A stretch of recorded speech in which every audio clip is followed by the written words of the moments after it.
Օրհնյալ Տեր մեր Հիսուս Քրիստոս ամեն, Հայր մեր, որ հերկինս ես, Սուրբ Եղեցի անուն քո, Եկեսե արքայություն քո, Եղեցին գամ քո որպես հերկինս եւ հերկրի, Ասած մեր հանապազորդ տուր մեզ այսօր,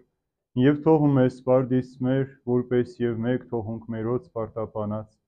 եւ մի տանիրս մեզի փորձություն այլ փրկյազ մեզի չարե, Զիքոյ արքայություն եւ զորություն եւ փառք հավիտյանս ամեն, իմաստություն հոր Հիսուս, տուր մեզ իմաստություն, բարին խորհել, խոսել եւ գործել քո առաջ ամեն ժամ, եւ չար խորհուրդներից, խոսքերից ու գործերից փրկիր մեզ, եւ ողորմիր քո արարածներին եւ ինձ բազմամեղից։ Նստեք սիրելիներ։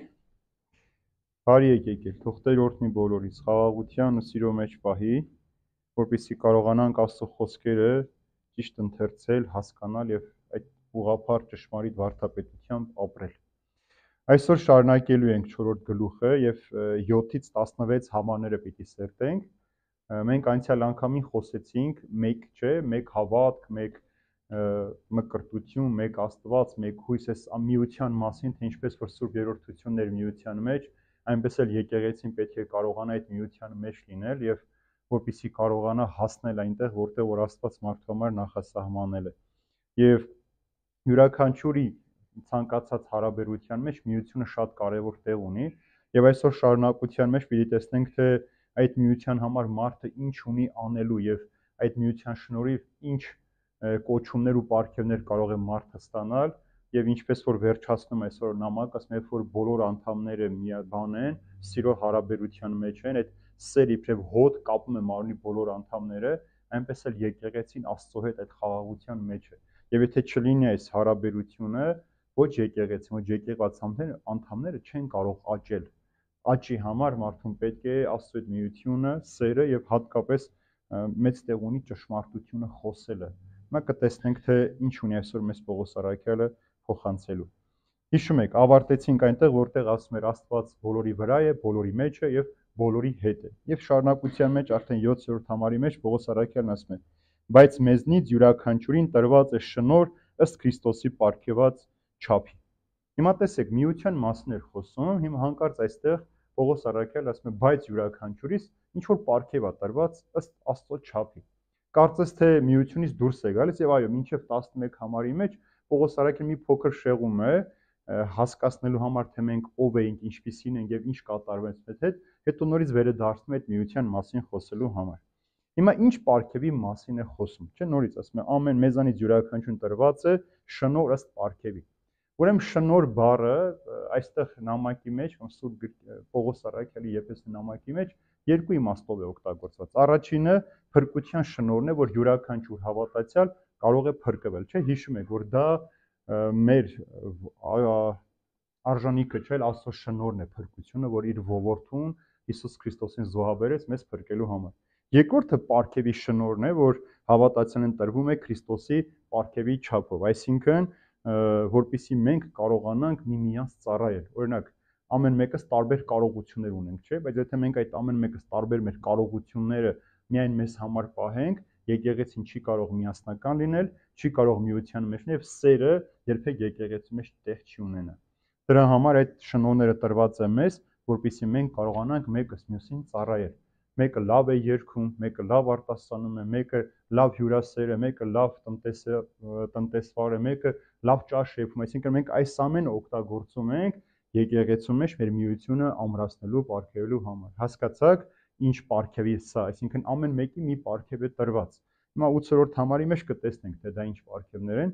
որովհետև առանց Քրիստոսի այս տրված պարգևի մենք չենք կարող գործել, սիրելիներ։ Շատ կարևոր որ Աստծուց լինի այդ ամենը եւ Աստված մեր մեջ դնի եւ մենք կարողանանք այդ ամենը օգտագործել ոչ թե մեր անձնական նպատակների, ձգտումների համար, մեր եղձեր իրականացնելու համար, այլ օգտակար լինենք յուրաքանչյուր մարդուն հատկապես բարձրացնելու համար։ Ինչպես որ Հիսուս, երբ որ եկավ կույրին տեսավ, երբեք լույսի մասին չխոսեց, այլ բացեց նրա ականջները, երբ որ անդամալույցին տեսավ, նրա հետ չխոսեց ուժեղ ձիգ մկանների մասին, հակառակ այդ մարդուն օգնեց, որպեսզի մարդը բժշկվի։ Եվ 8-րդ համարը արդեն տեսնենք ինչ է ասում։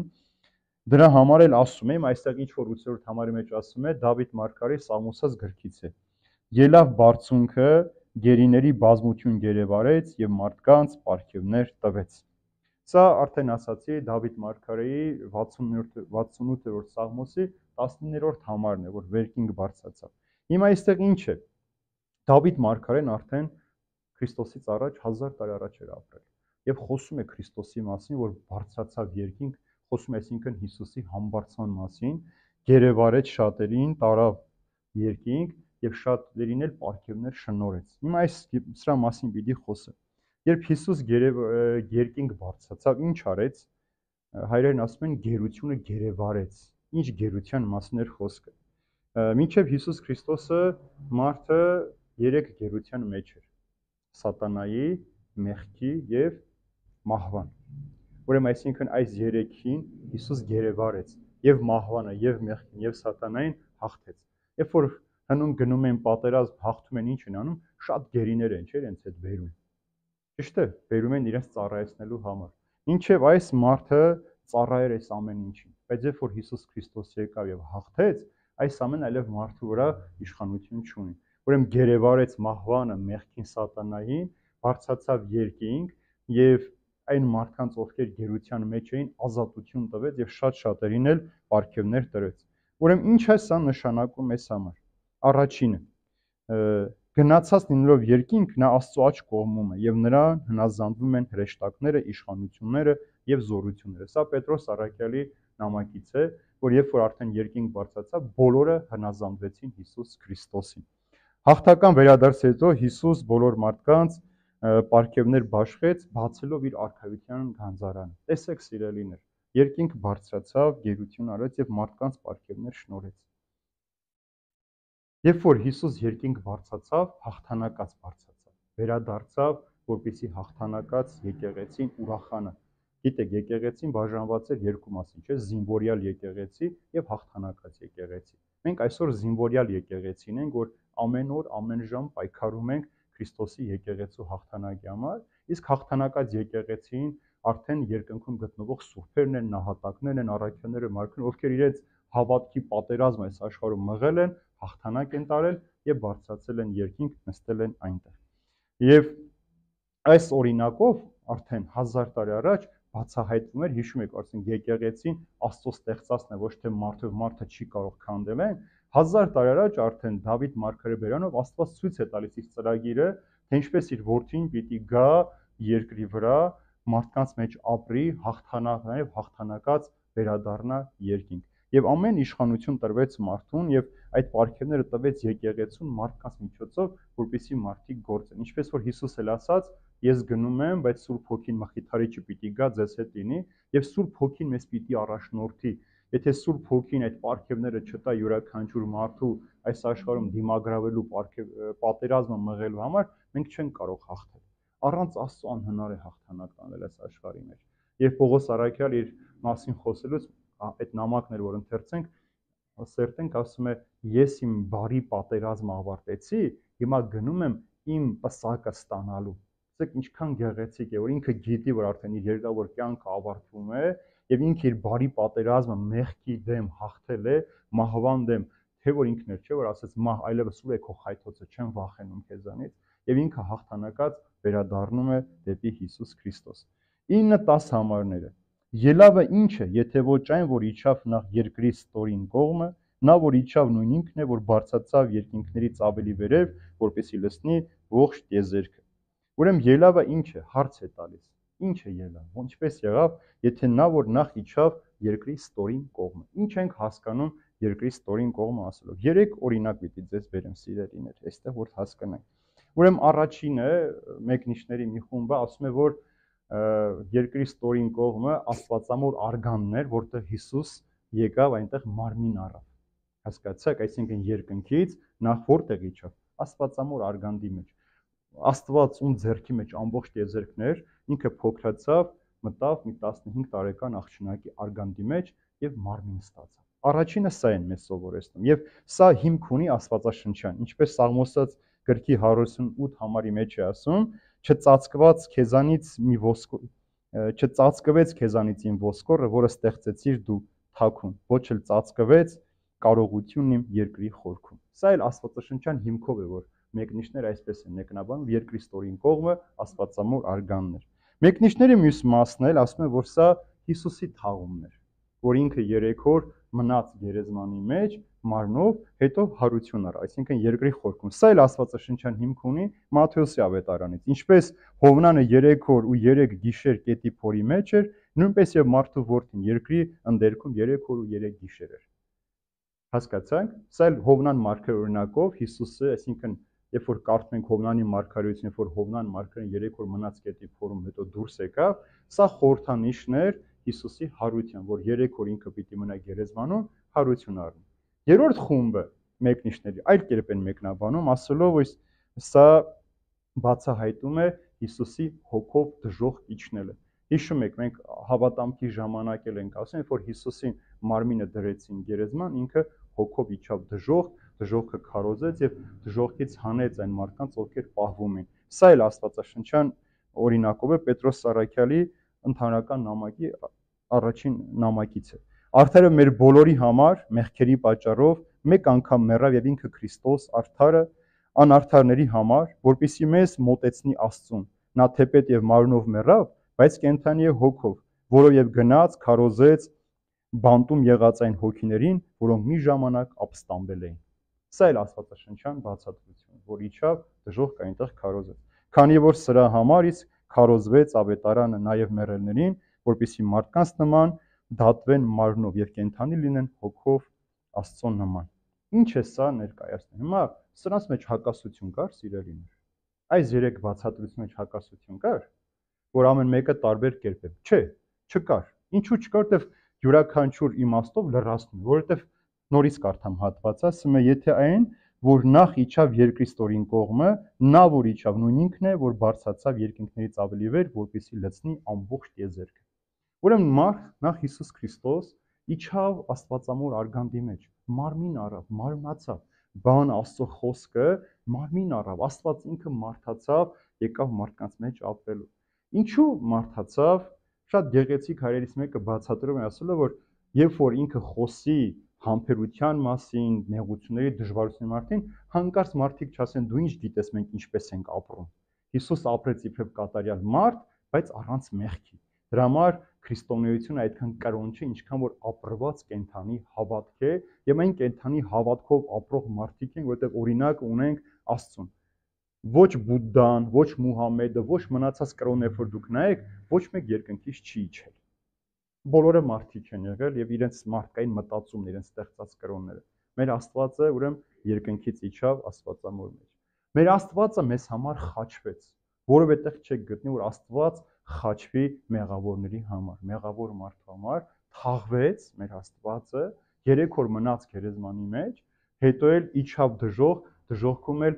քարոզեց եւ ավերեց։ Հիշում եք Սևանավանքում խաչքարը, որ այս անկյունում դրված էր ու Հիսուսը մոնղոլական աչքերով մազերը հյուսված է։ Հիշում եք իր խաչի տակը դժոխքի տեսարան, որտեղ ձեռքը գցած Ադամին ու Եվան է հանում։ Ես Աղքատ Ղազարոսի առակի մեկնության մեջ սրա մասին խոսել ենք, որ դժոխք ասելով մենք հասկանում ենք այն վայրը, որտեղ ապրում են բոլոր մարդիկ, թե արդարները, թե մեղավորները,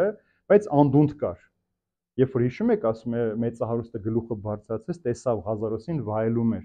Եվ այդ տեղից հանեց Քրիստոսին, Քրիստոս հանեց բոլոր այն մարդկանց, Ադամից մինչև Հովհաննես Մկրտիչ, հանեց եւ նրանք դուրս եկան, մտան քաղաք, շատերը տեսան ու ճանաչեցին 1000 տարվա, 2000 տարի առաջ այն մարդկանց, ովքեր արդարությամբ, սրբությամբ ապրել են։ Ուրեմն Հիսուս ելավ, որպեսզի այս մարդկանց քարոզի եւ ասում է իր ներկայությամբ լցնի ամբողջ տիեզերքը։ Ուրեմն Հիսուսի ներկայությունը ամբողջ տիեզերքի համար ուրախությունը, ցնծություն էր։ Մինչև այդ չգիտեին հրեշտակները, թե Աստված Հիսուս Քրիստոս ինչու իջավ երկիր, չէին հասկանում։ Եվ ինքը 99 ոչխարների առակի օրինակով բերում, երբ որ մեկը մոլորվեց, թողեց 99-ին,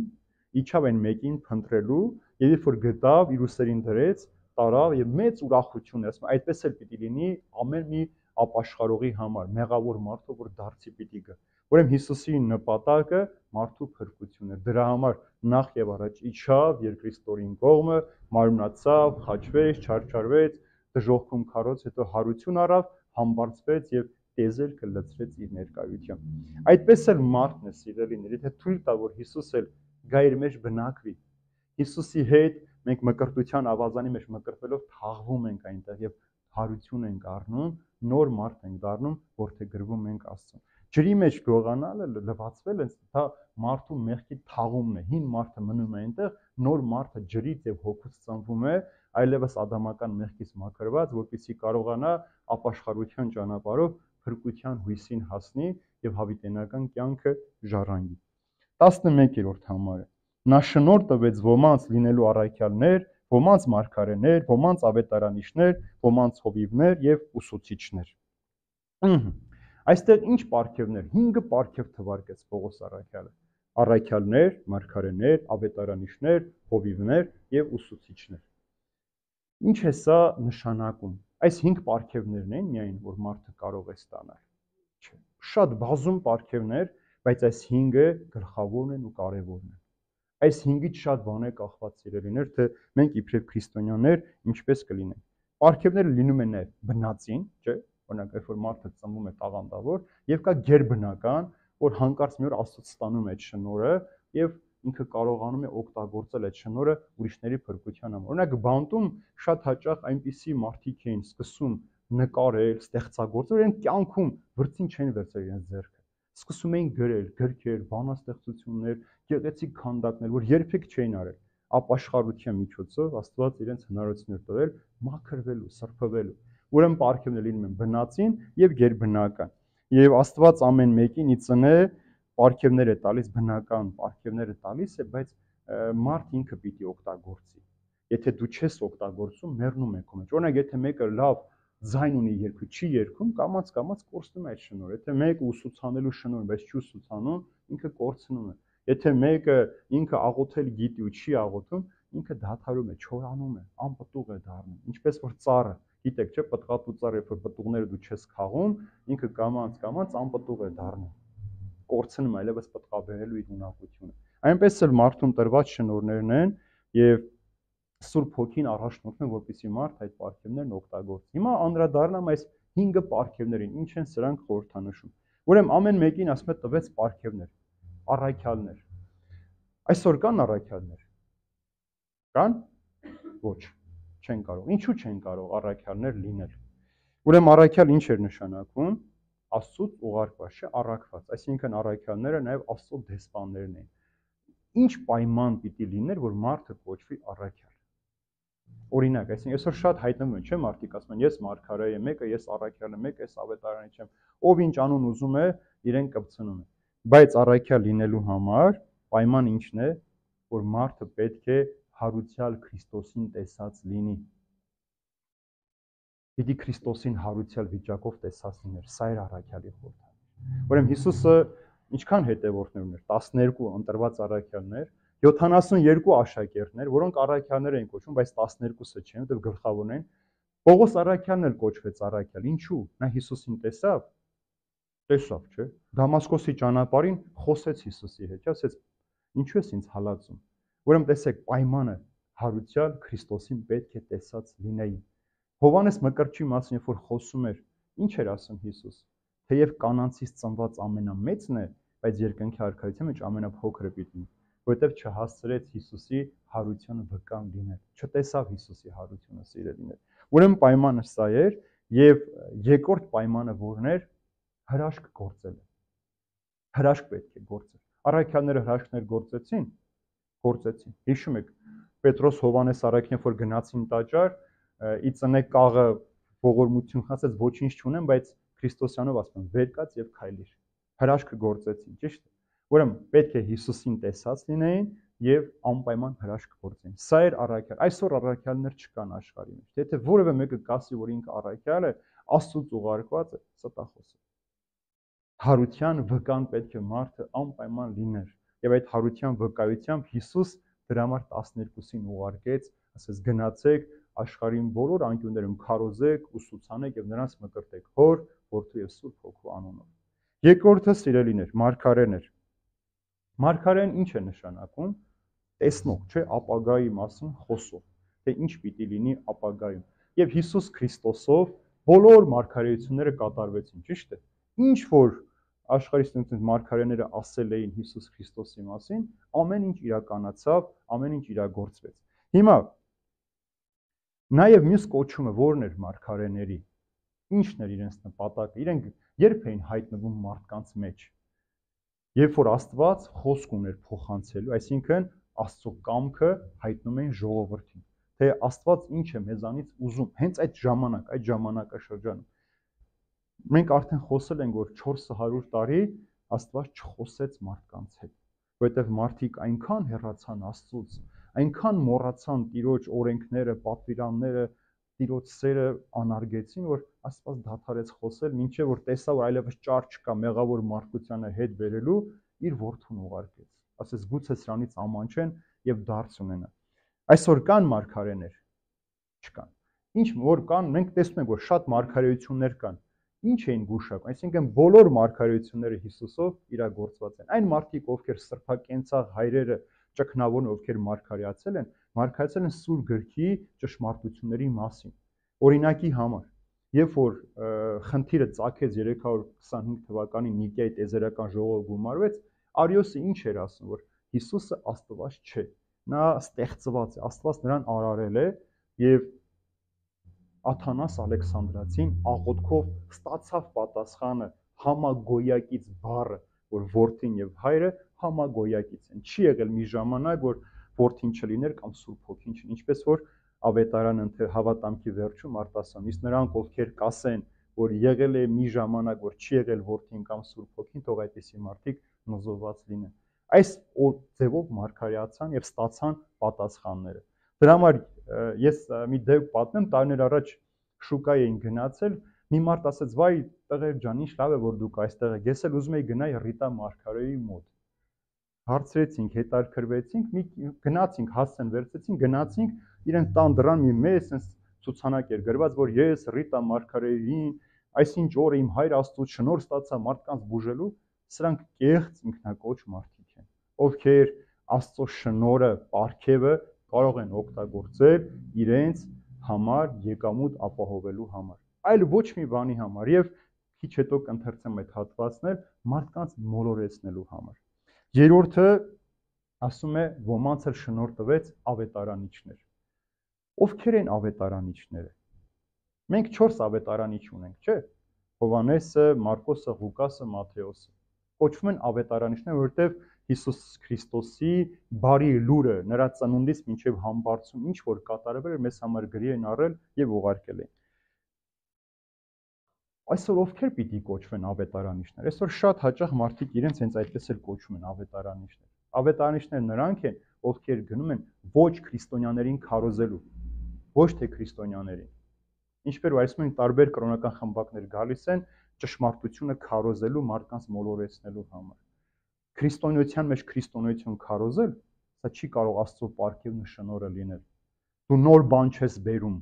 իսկ այնտեղ ոչ քրիստոնյաներին գնացին նահատակվեցին։ Թադեոսը, Բարդողոմեոս առաքյալները եկան Հայաստան նահատակվեցին։ Պողոս Պետրոս առաքյալները Հռոմում մեկը գլխատվեց, մեկը խաչվեց։ Անդրեաս առաքյալը խաչվեց, Մատթեոսը նիզակով սպանվեց, Մարկոսը սրով սպանվեց։ Այսինքն բոլոր առաքյալները գնացին ոչ քրիստոնյաների մեջ կամ այսօրվա միսիոներները, որ գնացին հերու անտառների մեջ, ջունգլիների մեջ, այն ցեղախմբերին քարոզելով շատերը նահատակվեցին։ Սա է ճշմարիտ ավետարանչությունը, որ գնում են քարոզելու ոչ քրիստոնյաներին, ոչ թե քրիստոնյաների մեջ գալ եւ նոր բան ասել, որ չէ, նրանք հին են, ձեզ խաբել են, մենք նոր падգամ ունենք։ Պողոս առաքյալը հիշում եք, ասում է, եթե որևէ մեկ այս ավետարանը մի բան ավելացնի, թող նզովացնի։ Անգամ ասում է, հրեշտակները չեն կարող մի բառ փոխել այն ավետարանը, որ մենք ձեզ քարոզեցինք։ Հովիվներ եւ ուսուցանողներ։ Եկեղեցում հիշում եք, երբ որ առաքյալները զբաղված էին, նաեւ ինչ էին անում, աղքատների խնամքով են, չէ՞, զբաղվում, կերակրում են։ Եվ քանի որ ժամանակ չունեն, պիտի Աստծո խոսքը քարոզեին, ընտրեցին 7 սարգսակներին։ Հիշում եք, որոնցից մեկն նաև Ստեփանոս նախասարգսակն էր, որpիսի նրանք էլ զբաղվեին։ Հետագայում ձեռնադրվեցին երեցներ, եպիսկոպոսներ, սարգսակներ, որպիսի եկեղեցում սպասավորություն անեն։ Հովիվները եւ ուսուցանողները իրենց հոտի հսկիչներն են, սիրելիներ։ Հովիվը հսկում էր հոտին, որպիսի որևէ բան չպատահի։ Մարդն ինձ խնամում է ճշմարտիտ հավատքից շեղվելու, ճշմարտին թողնելու համար պայքարում է։ Եվ մեծ պատասխանատվություն է դրված Հովիվի վրա, սիրելիներ։ Մարգարեության մեջ, Եզեկիելի մարգարեության մեջ Աստված ասում է քահանային. ես քեզ դեդ կարկեցի իմ ժողովրդի վրա, եթե որևէ մեկը քո պատճառով կորչի, նրա արյունը քեզանից պիտի պահանջի։ Ուրեմն ինչքան մեծ պատասխանատվություն դրված քահանայի վրա, որ ինքը յուրաքանչյուր կորսված մարդու համար Տիրոջը պետք է պատասխանատուն տա։ Ինչպես որ Հովիվը հսկում է իր հոտը, որպեսզի գայլերը կամ այլ կենդանիներ չհարձակվեն, չտանեն, չմոլորվեն, ինքը գնում հետ է բերում, այնպես էլ Հովիվ ուսուցանողների նպատակը սա է, որպեսզի եկեղեցու միությունը, անխախտությունը պահեն ճշմարիտ վարդապետության մեջ։ Այս 5 պարգևները գլխավորներն են տրված եկեղեցու գործունեության համար։ 12-րդ համարը հաստատելու համար սրբերին իրենց պաշտոնին կատարման մեջ իշխանություն Քրիստոսի մարմնի։ Հիմա հասկացաք, թե այս պաշտոնները ինչի համար էր տրված՝ առաքյալ, մարգարե, ավետարանիչ, հովիվ եւ ուսուցանող։ Նորից կարդամ. հաստատելու համար սրբերին, այսինքն ժողովրդին իրենց պաշտոնի կատարման մեջ իշխանություն Քրիստոսի մարմնի։ Հիսուս Քրիստոսի եկեղեցին մարմինը զորանում է հավաքական ծառայությամբ, սիրելիներ։ Քահանան մենակ կարող է ծառայել եկեղեցին։ Հոտ պիտի ունենա, չէ՞, ժողովուրդ պիտի ունենա։ Ժողովուրդն պիտի հովիվ ունենա, որ ինքը կարողանա եկեղեցին իբրև կառույց, իբրև Քրիստոսի մարմին գործի եւ զորավոր լինի։ Ինչու է եկեղեցի կոչվում այսպես։ Բառացի եկեղեցին ինքը նշանակում է հավաքատեղի, սիրելիներ, որտեղ որ մարդիկ հավատում են աղոթելու։ Հիմա Խոսրով Անձևացին, որ ինքը Սուրբ Պատարագի մեկնությունը Գրիգոր Նարեկացու հայրն է Խոսրով Անձևացին, եպիսկոպոսը, ասում է շատ շատերը եկեղեցին թողեցին, գնացին իրենց գոմերը դարձրեցին աղոթատեղի ու այնտեղ սկսեցին աղոթել։ Ինչպես որ այսօր շատ բաներ պատահում են, մեկի տանը, մեկի գոմում, մեկի ավտոտնակում հավաքվում են, իբրև Աստծո խոսք են խոսում, Քրիստոսի խոսքը վկայակոչելով, թե որտեղ որ 2-3 հոգի կհավաքվեն, ես այնտեղ եմ։ Այո, որտեղ որ հավաքվեն աղոթելու, Քրիստոս այնտեղ է։ Բայց ինչու եկեղեցին սրբացվեց իբրև Քրիստոսի մարմինը, որտեղ մենք եկեղեցի գալիս ենք միայն աղոթելու համար, միայն Աստծուն պաշտելու համար։ Մենք եկեղեցուն այլ բանով չենք զբաղվում, ճիշտ է։ Ուրեմն սա Աստծուն պաշտելու վայրն է։ Այսինքն մեր հորենական տունն է, մեր հայրական տունն է, որտեղ գալիս ենք Աստծո հետ հանդիպել, որովհետև այս հավաքական ծառայությամբ մենք կարող ենք մեկս մյուսին օգտակար լինել, մեկս մյուսին ծառայելով զորացնենք եւ եկեղեցին ծաղկի։ Եկեղեցին մեկ շահ ունի, դա մարդկանց հոգիների փրկություն, որ մեղավոր մարդը մտնում է եկեղեցի, մաքրվում է, ազնվանում է, սրբվում է, որպես մաքուրանոտ Քրիստոսին ներկայանալու։ Տեսեք ինչ է ասում Հիսուս. Եվ ձեզանից ով կամենա առաջին լինել, բոլորին ծառա թող լինի, որովհետև մարդու որդին էլ չեկավ ծառայություն ընդունելու, այլ ծառայելու եւ տալու իր անձը որպես փրկանք շատերի փոխարեն։ Ուրեմն այս բոլոր պարգևները, որ տրված են, մեկս մյուսին ծառայեցնելու համար է, ոչ թե մեկս մյուսից ծառայություն ընդունելու կամ մեկս մյուսին հարստարելու համար, այլ միասնական իբրև ժողովուրդ, տեսեք, ասում է հաստատելու համար սրբին իրենց պաշտոնի կատարման մեջ։ Այսինքն ժողովուրդը իր հասանելիք ծառայությունը Աստծո պաշտամունքը կատարի։ Այս պարգևները դրա համար տրվեց մարդուն։ Ոչ թե գնանք եկեղեցի զանազան ցանկությունները մեր կատարելու, դժբախտությունը, ցավը, կորուստը, մերժվածերը վերականգնելու, սրա համար չէ։ Եկեղեցին մարդու հոգու փրկության համար է, եւ մենք յուրաքանչյուրս իբրև մեկ բռունցք, այսեք ձեռքի մատները, ամեն մեկ իր առանձին գործողություն ունի, բայց ամեն մեկ իրեն առանձին ուժեղ չէ, ինչեւ որ չի միանում եւ ամբողջական բռունց չի դառնում։ Ուժը այս բռունցքի մեջ է։ Այնպես էլ եկեղեցու յուրաքանչյուր անդամ, եթե ինքն իր համար ապրի, եկեղեցին կքանդվի։ Շատ գեղեցիկ ավանդություն է Զվարթնոց տաճարի մասին։ Գիտեք, Զվարթնոց տաճարը 38 սյուների վրա էր կառուցված։ Ասում է յուրաքանչյուր սյուն մտածեց, որ իր ներկայությունը ավելորդ է այստեղ, եւ դրա համար այդ չքեղ տաճարը քանդվեց։ Այնպես էլ եկեղեցու քարերը միայն այս քարերը չեն։ Եկեղեցին աղոթքով է եկեղեցի դառնում, շնչում է եկեղեցին, որովհետև քարերն էլ մեզ կենթանություն են տալիս։ Այդպես էլ յուրաքանչյուր մարդ իր տեղում պետք է լինի։ Եթե դու քո տեղում չես, մենք մեր առաքելությունը ձախողած ենք։ Իմ ամենասիրած պատմություններից մեկը պատմեմ ձեզ։ Մի օր քաղաքապետը հրամայում է ժողովրդին, ասելով ամեն մեկդ մեկ դույլ գինի կբերեք կլցնեք քաղաքի ամբարի մեջ։ Մի մարդ վերնում է ասում է, արի ես ջուր տանեմ, էլ այսքան մարդու մեջ ինչ պիտի իմանան, ես մեկ դույլ գինու փոխարեն ջուր եմ լցրել։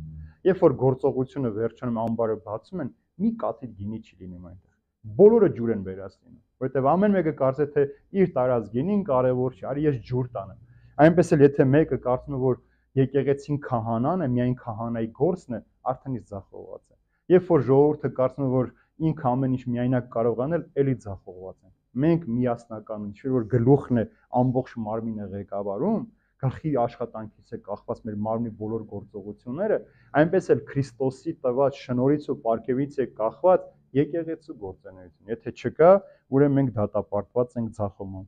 Եվ որպես նորածին երեխաներ միշտ փափագող եղեք բանական եւ անխարդախ կաթին, որպես նրա միջոցով աճեք փրկության համար։ Ինչքան գեղեցիկ է, չէ՞, այս բնորոշումը Պետրոս Արաքյալի նամակն է, որ մաքուր անարատ կաթը խմեք, ինչպես որ երեխան, չէ՞, մինչև կաթը չուտի չի կարող մեծանալ ուտելիքի համար, այնպես էլ դու մաքուր անարատ կաթով, այսինքն Աստծո խոսքը սնվելով կարող ես աճել փրկության համար։ Այսօրվա երեխաներ օրինակ չեն սիրում նստել կարդալ, միանգամից իմանան, եւ մարդն էլ այսօր անհամբեր է, չի ուզում ժամանակ ծախսի գիրք կարդալ։ Ուզում է մեկ իրեն շուշուտ բացատրի, ինքը միանգամից հասկանա։ Դրա համար ասում է դուք ձգտեք այդ բանական եւ անխառն կաթին, որպեսզի փրկության հասնեք։ Եվ կատարման մեջ ի շինություն Քրիստոսի մարմնի։ Տեսեք, ուրեմն Քրիստոսի մարմնի շինության համար է, որ մենք հավաքվում ենք միասին աղոթելու, Աստծո խոսքը խոսելու։ Եվ եթե այս ամենը չկա մեր կյանքի մեջ, մենք չենք կարող Քրիստոսի եկեղեցին ուժեղ եւ կայուն պահել այս աշխարհի մեջ։ 13-րդ համար։ Մինչև որ մենք բոլորս հասնենք հավատի կատարյալ միությանն ու Աստծո որդու ճանաչմանը, կատարյալ մարդու աստիճանին, ունենալով ճիշտ Քրիստոսի հասակի չափը։ Ուրեմն այստեղ Պողոս Արաքյալը ցույց է տալիս մարդու նպատակակետը։ Ինչ նպատակ ես հետապնդում եկեղեցի մտնելով։ Նորից կարդամ։ 3 բանը, չէ՞, հասնել հավատի միության։ Այսինքն մեկ հավատք եւ այդ հավատքի մեջ մենք բոլորս համախոհ լինենք։ Երկրորդ ասում է Աստծո որդու ճանաչողությանը հասնել։ Միասնական հավատքով մենք կարող ենք հասնել Աստծո որդուն Հիսուս Քրիստոսին ճանաչել։ Առանց այդ հավատքի միության մենք չենք կարող ճանաչել Քրիստոսին։ Եվ երրորդ ասում է Քրիստոսի հասակի չափը ունենանք։ Գեղեցիկ է, չէ՞, մեր նպատակը, թե ինչ նպատակի ենք մենք ձգտում եւ որն է մեր կյանքի կոչում այս աշխարհի մեջ։ Մեր կյանքի վերջնական նպատակակետը Հիսուս Քրիստոսի պատկերին կերպարնակից լինելն է։ Հիշում եք,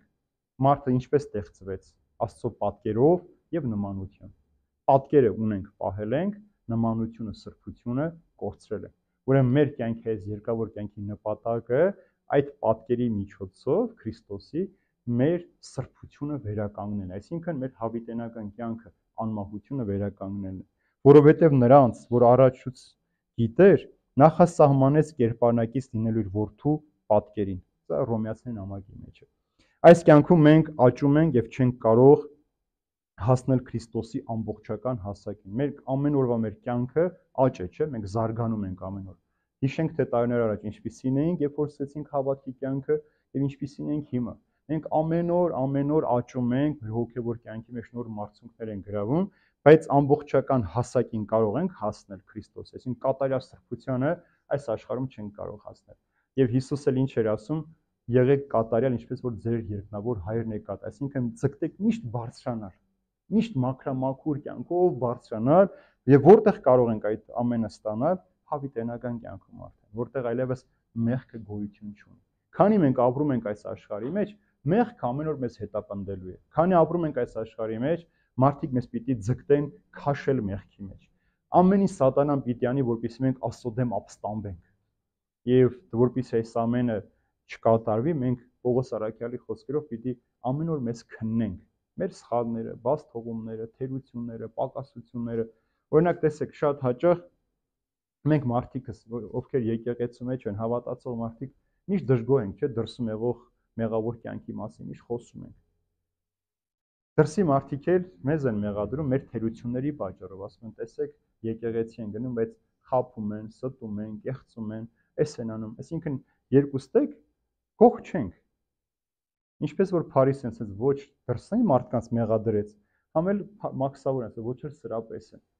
Մեր նպատակակետը, ում որ մենք նայում ենք Հիսուս Քրիստոսը, սիրելիներ։ Օրինակ այսօր մի կին ինձ մի բան պատմեց, որ մի քահանայի պատճառով ինքը այլևս եկեղեցի չի գնում։ Այո, քահանայից խալից է եղել, բայց ես օրինակ իրեն ուրիշ բան պատմեց։ Երբ որ ես գամ ձեր տուն, ձեր տան դուռը մեկ ուրիշը ձեր փոխարեն բացի ու ինձ տհաճ դեմքով դիմավորի, ես հետ պիտի գնամ։ Ոչ, որովհետև ես ձեզ համար եմ եկել։ Ուրեմն մենք Քրիստոսի համար ենք գալիս եկեղեցի։ Թե տան դուռը ով կբացի, այդ պատճառով չհեռանանք եկեղեցից։ Մենք գալիս ենք Քրիստոսին։ Եթե մենք գանք քահանայի համար, վարդապետի համար, եպիսկոպոսի համար, քարոզիչի համար, մենք կհիասթափենք, որովհետև նա մարդ է, ու այդ մարդու մեջ բազում թերություններ ու սխալներ կան։ Մեր ձգտումը, նպատակակետը Հիսուս Քրիստոս է, սիրելիներ։ Մենք ծառաներ ենք, թե մենք գործը լավ ենք անում կամ վատ ենք անում, մեր ծառայությունը, դա Քրիստոս է դատողը, բայց դուք եկեք Քրիստոսի համար, Քրիստոսի հետ լինելու համար։ Առաջին, երկրորդ կետը Քրիստոսին ճանաչելու համար։ Շատեր այսօր Քրիստոսին չեն ճանաչում, չգիտեն, որովհետև Քրիստոսի հետ հաղորդության մեջ չեն եղել։ Եվ Քրիստոսի հասակին ձգտել այդ կատարելության հասնելն է։ Ոչ թե արդեն, տեսեք ինչ ասում Պողոս առաքյալը, ոչ թե արդեն հասել եմ նպատակին կամ արդեն կատարյալ եմ, այլ հետամուտ եմ, որ հասնեմ դրան, որի համար էլ բռնված եմ Քրիստոս Հիսուսից։ Եղբայրներ եւ քույրեր, ես ինքս ինձ նպատակին հասած չեմ համարում, բայց խնդիրն այն է, որ հետևում մնացածները մոռացած, ձգտում եմ դեպի մարջևում եղածները, ուշադիր վազում եմ աստվածային կոչման նպատակակետին Քրիստոս Հիսուսով։ Պողոս առաքյալ որ հրաշքել գործեց, անվախ քարոզեց, Քրիստոսի համար նահատակվեց, ասում է ես իմ նպատակին հասած չեմ համարում, չեմ հասել, բայց ինչ որ իմ անցյալում կար, հիշում եք Պողոս առաքյալը հալածում էր, չէ՞ սկզբում քրիստոնյաների, մեղքեր ուներ, սխալներ ուներ, Ստեփանոս նախասարգսակին սպանելուց ինքն էլ նրանց շորերն էր պահում ու համաձայն էր սպանողների հետ։ Ասում այս ամենը թողած, մոռացած հետևում, նայում եմ աստվածային նպատակակետին, Քրիստոս Հիսուսով հասնելու այդ ամենին, որպեսզի կարողանամ Քրիստոսի հասակի չափ ունենամ, կատարյալ լինեմ եւ հավիտենական կյանքը վայելեմ, սիրելիներ։ Սա ամենակարևորն է։ Հիմա տեսեք, այս 3 կետերը, առաջինը որ հասնել հավատի միության։ Մենք ամեն մեկս տարբեր բնավորություններով մարդիկ ենք։ Ամեն մեկս տարբեր կրթություն ունենք, տարբեր աշխարհայացք ունենք, բայց մեկ բանի շուրջ մենք միասնական ենք, չէ՞։ Բոլորս գալիս ենք Քրիստոս պաշտելու։ Եվ եթե մեկ էլ իրար նեղացնում ենք, իրար սխալ ենք հասկանում, Քրիստոսով ենք ներում։ Սա մեր հավատքի միությունն է։ Չկա մի մարդ, որ չսայթակի, լեզուն հերիք է, որ մենք սայթակենք։ Բայց մենք ներողամտությամբ իրար ներում ենք, որովհետև Հիսուսին այդպես ենք աղոթում, մեզ ների այնպես, ինչպես մենք ենք ներում։ Պատկերացնում եք, որ եթե մենք չներեինք, Հիսուս էլ մեզ չէր ներելու։ Ասում են, ներիր ոնց որ մենք, եթե դու չես ներում, ինչպես ես Քրիստոսին խնդրում, որ քեզ ների։ Եվ այս սա է հավատքի միությունը, որ բոլոր տարբերությունները ամեն մեկը մենք ժպտալով անցնում ենք այդ, որովհետև մենք գիտենք, մենք մեկ հոր զավակներ ենք։ Եվ երկրորդը Հիսուսին ճանաչելու համար առաջին պայմանը ներողամտությունն է։ Եթե դու չներես, երբեք Հիսուսին չես կարող ճանաչել։ Եթե դու չներես, Քրիստոս քո կյանքի մեջ չի կարող գալ ու բնակվել։ Եվ եթե դու քեզ ցավացնողին համար չաղոթես, քո աղոթքն էլ լսելի չէ։ Հիսուս ասում է, քո թշնամու համար պիտի աղոթես այնպես, ինչպես ինքդ քեզ համար ես աղոթում։ Սա պայման է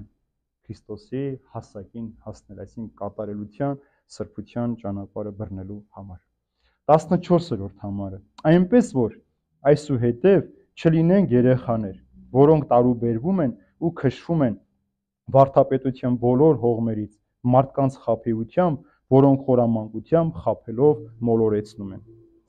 Ինչու է երեխայի օրինակը բերում, սիրելիներ։ Երեխաները անհաստատ են, չէ՞։ Ով ջան ասի կվազեն այնտեղ։ Մի դասախոս ունեի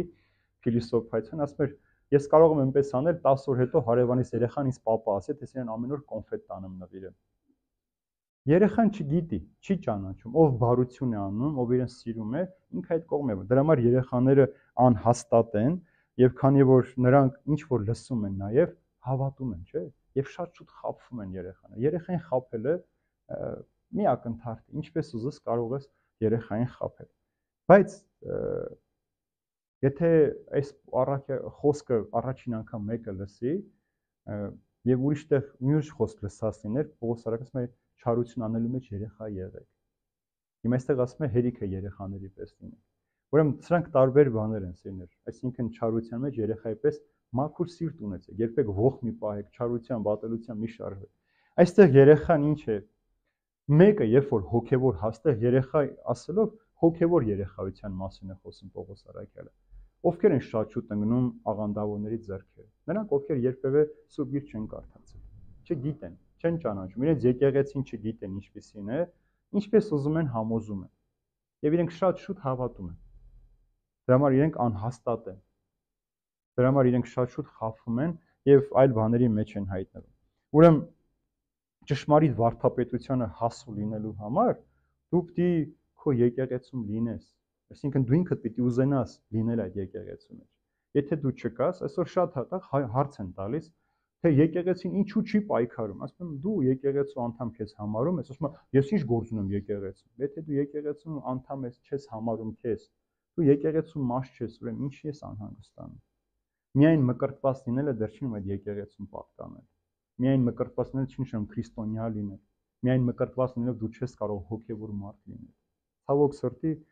շատ են մկրտված ու անպիտան քրիստոնյաները, ովքեր անունը կա, գործը չկա եւ հեշտությամբ իրենք են մոլորվում եւ ուրիշներն են մոլորեցնում։ Օրինակ շատ հաճախ այլ կրոնների մարդիկ մեզ մեղադրում են, որ այս ինչ ձև եք դուք ապրում։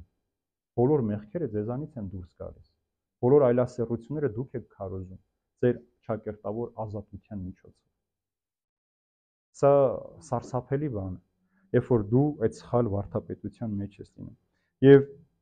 շատ հաճախ էլ այսպես բոլոր մարդից, ովքեր որ հավատքի մեջ չեն ապրում, իրենց շատ հեշտ կարող են տանել այլտեղ։ Տեսեք ինչ է ասում, չէ՞, նորից կարդամ հատվածը։ Որոնք տարաբերվում են, քշվում են վարդապետության բոլոր հողմերից, այսինքն տարբեր քամիներ, որ գալիս են հոսանքներ, այդ մարդկանց խաբում են։ Մարդկանց խաբեությամբ, որոնք խորամանկությամբ խաբելով մոլորեցնում են։ Եվ տեսեք ինչ ասում Պողոս արաքյալը Տիմոթեոսի նամակի մեջ։ Քանզի ասում է պիտի գա ժամանակ, դա շատ կարևոր է, երբ չպիտի անսան ողջամիտ վարդապետությանը, այլ յուրաքանչյուրը ըստ իր ականջին հաճելի բաներ լսելու մարմաճով, եւ նրանց ականջները պիտի դարձնեն ճշմարտությունից ու պիտի մոլորեցնեն գնան առասպելների հետևից։ Ուրեմն այսինքն մարդիկ պիտի գան, որ տեսնեն, երբ որ Տեր հայրը խոսում է մեղքի մասին, ասեն չեսի լավը չի, գնանք այն մարդուն, որ կասի չէ, քո շնությունը ճիշտ է, դու լավ ես արել։ Այսօր կան, ասում են, դե միայնակ աղջիկ է, պետք է գնա սրա նրա հետ ման գա, հենա մենք իր հետ ման կգանք։ Այսպիսի մարդիկ էլ կան մեր կյանքում։ Եվ տեսեք, եւ ուզում են գտնեն այնպիսի քարոզիչներ, այնպիսի հոգի, որ իրենց մեղք արդարացնեն, որ իրենց չասեն պիտի ապաշխարես, որ չասեն պիտի պաղ պահես, չպիտի ասեն ծնկաչոք աղոտ քանես, այլ ասեն զղջում ես, վերջ ներված ես, ոչ մի խնդիր չունես։ Սա է ձգտելու մարդը։ Եվ տեսեք, ասում եմ, իրենց ականջներին հաճելի խոսքեր լսելու քարոզիչներ պիտի գտնեն։ Եվ այսպես հանդիպում ես մարդկանց, որ օրը մի եկեղեցի են գնում, փորձում են, տեսնեն որտեղ է հարմար իրենց, որ այնտեղ տեղավորվեն, իրենց մեղքերը արդարանան։ Քեզ ով ուզես կարող է արդարացնել։ Դատավորը կարող է քեզ դատանում արդարացնել, սպանությունը, գողությունը, մյուս բաները, բայց Աստված չի արդարացնելու։ Այսօր փողով կարող ես գնել մարդուն, որ մարդը ճշմարտության հակառակ ցուցմունք տա, բայց Աստծուն չես կարող գնել։ Դրա համար ասում է հոգևոր երեխայություն մի ունեցեք, այսինքն երեխայի պես անհաստատ կյանքով մի ապրեք, ով ինչ ասի հավատացեք, ով ինչ ասի արեք։ Եվ այսպես դու ոչ միայն քեզ ես կործանում, այլև շատ շատերին ես կործանում։ Դրա համար ասում է թույլ մի տվեք, ձեր եկեղեցու ձեր հավատքը ամուր պիտի պահեք։ Հենց արդեն առաջին դարում, առաքյալների ժամանակից եղել են այսպիսի մարդիկ, լինելու են, մինչև աշխարհի վաղճանը պիտի լինեն, որովհետև բոլորը պիտի գան Քրիստոսի եկեղեցին քանդելու։ Այս մարդիկ սատանայի ծառաներ են, որ գալիս են ասում են փրկությունը մեզ մոտ է, փրկությունը միայն Քրիստոսով է։ Մարդը մարդուն չի կարող հավիտենական կյանք պարգևել։ Քրիստոս է պարգևողը։ Դրա համար ասում է երեխաների պես անհաստատ չլինեք։ Ով որ այսօր մի բան ասի հավատակ, Վաղը ձեռ չտա չհավատաք։ 15-րդ համարը, որ շատ կարևոր համար է, սիրելիներ, այլ ճշմարտությամբ ապրելով սիրո մեջ, ամեն բան աճեցնենք նրա մեջ, որ գլուխն է Քրիստոս։ Ճշմարտությամբ ապրելով սիրո մեջ։ Շատերի համար, սիրելիներ, միայն ճշմարտությունն է կարևոր, սերը կարևոր չէ։ Բայց առանց ճշմարտության եւ առանց սիրո այս երկուսի համատեղության չի կարող լինել։ Ճշմարտությունը մեզ հասուն է դարձնում, հասունացնում է, հասկացաք։ Մեր քարի վրա մի քար էլ ավելացնում, բայց ճշմարտությունը պետք է նաեւ սիրով խոսվի։ Օրինակ, երբ որ մեկին հանդիմանելով ես մի բան ասում, ինքը միանգամից հակառակվում է քեզ, բայց երբ որ սիրով ես ասում, ներողություն է խնդրում։ Հիմա Հիսուս ինչպես վարվեց, օրինակը ցույց տվեց, չէ՞, երբ որ պետք էր ջերմությամբ, սիրով, երբ որ պետք էր ճիպոտը վերցրեց, խարազանելով տաճարը մաքրեց, որ ասեց հորս տունը շուկայի եք վերածել, որովհետև սա աղոթքի տուն է, իրավունք չունեք այսպես։ Ուրեմն շատերը կարծում են, թե միայն ճշմարտությունը բավական է, սերը կարևոր չէ։ Եվ սերը, եւ ճշմարտությունը կարևոր են եկեղեցու մարդու շինության ու հոգու փրկության համար։ Առանց ճշմարտության եւ առանց սիրո անհնար է։ Եթե ճշմարտություն եւ սերը երկուսն էլ լինեն եկեղեցու մեջ եւ եկեղեցին եւ եկեղեցու անդամը միշտ կաճեն, կբարձրանա։ Եթե միայն ճշմարտություն է, սեր չունի, պատկերացնում եք, երբ որ ես սիրով չխոսեմ, սիրով ձեր հետ չշփվեմ, կգաք, չեք։ Որովհետև միայն ճշմարտությունը երեսին ասելը նպատակը ո՞րն է։ Մարդուն ամոթով թողնելը, թե մարդուն փրկելը։ Այսօր շատ մարդիկ կան, որ ճշմարտությունը նաև չեն խոսում, որպեսզի չվիրավորեն։ Դա էլ կեղծավորություն է։ Ճշմարտությունը պիտի միշտ խոսեն։ Կան մարդիկ, որ ասում են, դե ո՞նց ասենք երեսին այս ամենը։ Կեղծ ժպտում են այդ մարդուն, բայց ներս ատելությամբ, չարությամբ են լցված այդ մարդու հանդեպ։ Դրա համար սերը լրացումն է ճշմարտության եւ ճշմարտություն առանց սիրո շատ ծանր է, սիրելիներ։ Շատ ծանր է, երբ որ ճշմարտություն ասում ես առանց սիրո ծանր է։ Իսկ եթե սերն էլ առանց ճշմարտություն է, շատ փափուկ ու փխրուն բան է դառնում այդ սերը։ Օգտակար չի լինում։ Այսինքն որ դու մեկին սեր ես ունես, դա ճշմարտություն չի, ինքը շատ շուտ քանդվում է։ Հիսուսը ոչ միայն սիրող սիրտն էլ գթացող աչքեր ուներ, չէ՞, այսինքն գթացող աչքերով նայում էր, որ սիրող սրտով էլ հոգ էր, ասում էր կերակրեք այս մարդկանց։ Որովհետև գիտեր առաքյանը պիտի գնան քարոզեն, ասում էր պիտի հոգ տանես, պիտի նյութական հացը տաս, որ հետո կարողանաս հոգևոր հացը տալ։ Ուրեմն այս ճշմարտությունը սիրով ամեն բան աճեցնում է, եւ որի գլուխը եկեղեցին Քրիստոս է։ Եվ մենք հասնում ենք այդտեղ։ Միայն այս ճշմարտության սիրո փոխադարձ գործակցությամբ մենք կարող ենք հասնել Քրիստոսին։ Կան նաև մարդիկ, որ հանդիպում ես, որ ասում են օրինակի համար օրինակ բերեմ ձեզ, դե ասում են ոնց կարող ենք օրինակ բիզնեսի մեջ սուտ չխոսել, չխաբել։ Պիտի անպայման խաբես, որ շահես։ Մի օր մի մարդ ամեն օր իր կովերին կթում էր, կաթը լցնում էր, բերում էր քաղաք, հանձնում էր խանութին։ Եվ ասում է, գիտես եղբայր, մեզ կշեռ չունեմ, որ ամեն անգամ 1 լիտր է կշռեմ։ Ինձ մի հատ քար կտաս եւ մարդ ասում է, ար վերցրու 1 կիլոգրամ պեսոկը կդնես, կչափես։ Հաջորդ առավոտ երբ որ գալիս է, բղավում է, ասում է, դու խափում ես ամեն անգամ 200 գրամ պակաս ես բերում։ Ասում է, ես կշեռքի քար չունեի, քո տված շաքարավազով էի կշռում։ Խափեբան այնտեղ է։ Ուրեմն տեսեք, եթե չխոսեր, չասեր, ինչպես պիտի բացահայտվեր։ Այսօր մարդիկ կան, որ չեն ուզում ասեն քո արածը մեղք է, որ չվիրավորես, ասում են, դե մի քանի հոգի մարդ են գալիս եկեղեցի, դա էլ ասենք ընդհանրապես չեն գա։ Թող չգան։ Եկեղեցի պիտի գա այն մարդը, որ ուզում է իրականում մաքրվել, ոչ թե կեղծավորությամբ, այստեղ սուրբ երևա, փողոցում սրիկա լինի։ Չի կարելի այդպես մտնել եկեղեցի։ Ճշմարտությունը, սերը փրկության մեր երկու թևերն են, որ մեզ բարձրացնում են։ Ուրեմն, որպեսզի մենք հասնենք Քրիստոսին, Քրիստոս էլ գա մեր մեջ բնակվի, մենք պիտի կարողանանք աճել Քրիստոսի մեջ, Քրիստոսի համար եւ Քրիստոսի հետ շարժվենք։ Եվ վերջին համար այսօրվա նրանից է կախված ամբողջ մարմինը, այսինքն Քրիստոսը սիրելիներ։ Իրար ամրորեն միացած զանազան հոդերով, այնպես որ երբ մարմնի յուրաքանչյուր մասը Գործում է ինչպես որ պետք է, ամբողջ մարմինը աճում է եւ կառուցվում է սիրո մեջ։ Ուրեմն Պողոս Արաքյալը այստեղ նորից հիշեցնում է Քրիստոսի եկեղեցու մարմնի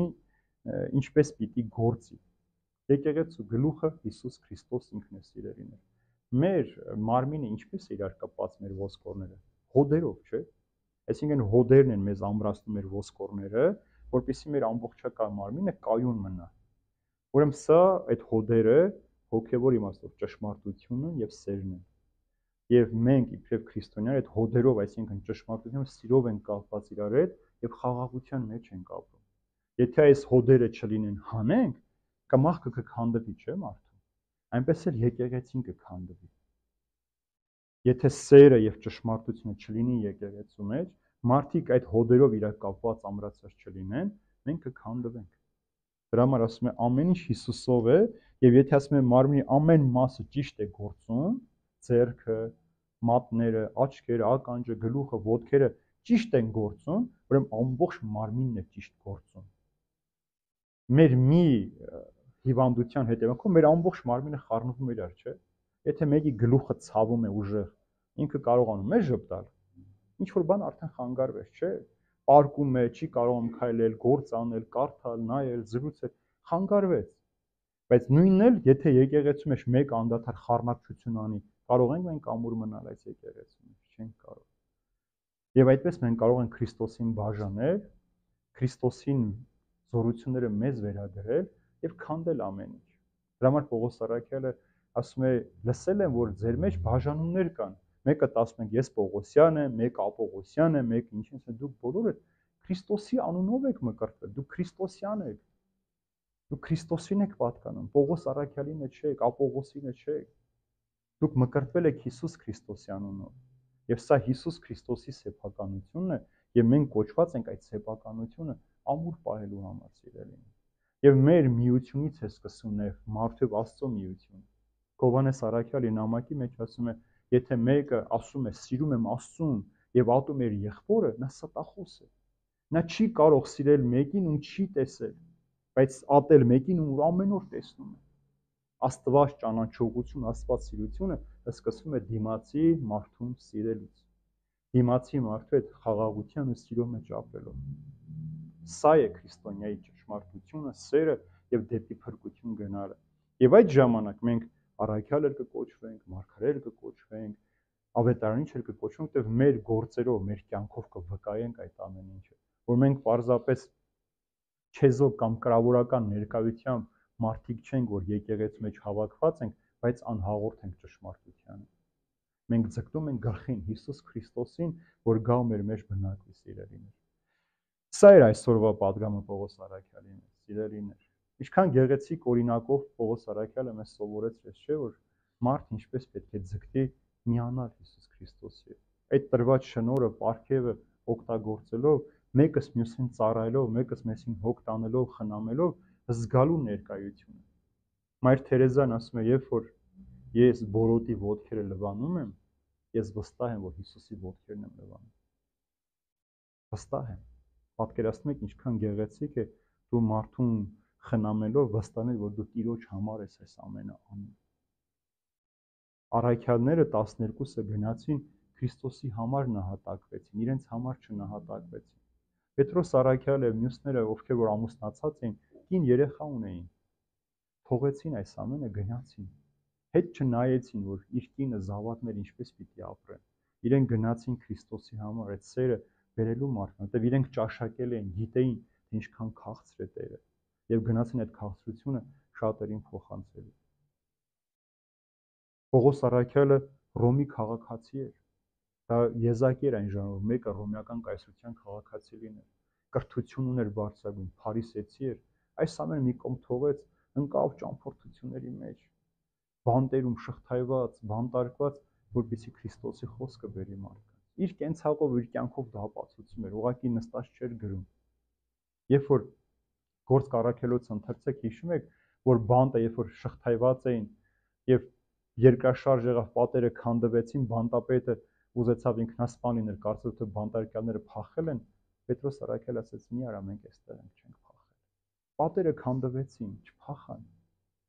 եւ իրենք հետո ազատեցին։ Տեսեք ինչքան անձնական զոհաբերություններ հանուն եկեղեցու զորացման։ Եվ ինչ էր առաջին դարում եկեղեցին։ Ամեն ինչ միասնական էր, իմ ու քո չկար։ Բոլորը բոլորի համար էին ապրում։ Չէ՞ որ մենք ամեն անգամ գնում ենք օգտագնացության։ Սեղան ենք դնում, իմ ու քո չկա, դա մեր բոլորի ուտելիքն է։ Եվ բոլորս դա սիրով ենք անում։ Ոչ թե պարտավորվածությամբ ենք անում, սիրով ենք անում։ Այդ սերն է, որ գնահատում է։ Կարևոր չի 1 կտոր հաց կդնես, թե 2 կտոր, կարևոր թե դու ինչքան սիրով կանես այդ ամեն, ինչքան սեր կդնես քո արածի մեջ։ Սա է արժևորում քո գործը, քո կյանքը, երբ որ սեր ես դնում։ Չուզենալով աղոթելն էլ վտանգավոր է, որ աղոթը դել չի գալիս, բայց դու դες աղոթես, որովհետև դու պարտավորված ես, դա արդեն սեր չէ։ Այդ նույնն է, որ դու մեկին տուն չուզենալով գնաս։ Լավ է չգնաս, քան չուզենալով գնաս այդ մեկի տուն։ Կամ մեկի չուզենալով դուռը բացես հրավիրես քո տուն։ Հետո գնալուց հետո ինչ ասես, թե սրանք ինչ եկան մեր տուն։ Սա մեր առօրյա կյանքն է։ Դրա համար ասում եմ, որ այդ սիրո ճշմարիտ հոդերով կապվեք իրար, խաղաղության մեջ ապրեք, որպեսզի Քրիստոս ներկա լինի մեր կյանքի մեջ եւ մենք այդ մեկ միասնության մեջ այն ուրախությունը, ցնծությունը, որ երկնքում ունեն հրեշտակները, սուրբերը, մենք ունենանք այս երկավոր կյանքի մեջ եւ մենք էլ Պողոս Արաքյալի պես ասենք, որ մեր երկավոր կյանքում մենք մեր բարի պատերազմը մղեցինք, Տեր, հիմա սպասում ենք քեզ, արժանացրում ես քո թագավորության մեջ բնակվելու համար։ Աստված պահապան բոլորի սիրելիներ։